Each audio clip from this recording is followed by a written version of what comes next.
এই কাজ করছিলাম। কিসের কাজ? ওই বইটা বললে কি দেখ ওই ঠাকুরের এখানে পড়েছিল। ভাসছিল? হ্যাঁ, ভাসছিল। দিয়ে ওই এটাকে তুলে আনছি এই সাইডে। প্রচুর তো মানুষ না, সেরকম কোনো বলেনি।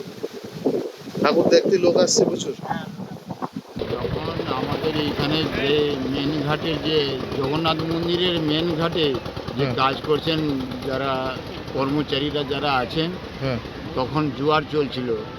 জোয়ার চলার কারণে ওই জগন্নাথ ঠাকুর ভেসে আসেন। তারপরের মধ্যে একজন আমাদের এই কর্মচারী, যাকে আমরা বলি কর্মচারী বা লেবার বলিয়ে থাকি, তো ইনি প্রথমে দেখতে পান।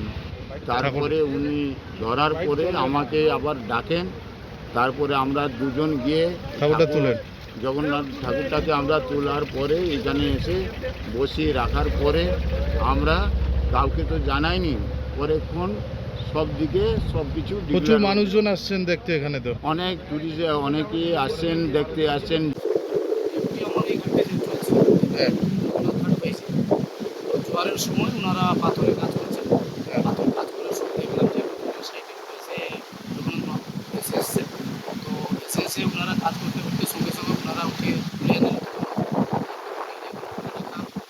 আমরা দেখলাম এতদিন কিছু নেই, কিন্তু জগন্নাথ যেদিন উদ্বোধনের সময় এসে গেছে, তারপরের দিনে এটা দেখলাম আশ্চর্যজনক ব্যাপার। তার আগে তো আমরা এটা কিছু দেখতে পাইনি। যাই হোক, মাহফুজ তো এসে গেছে, মাহফুজ তো উদ্বোধন আছে।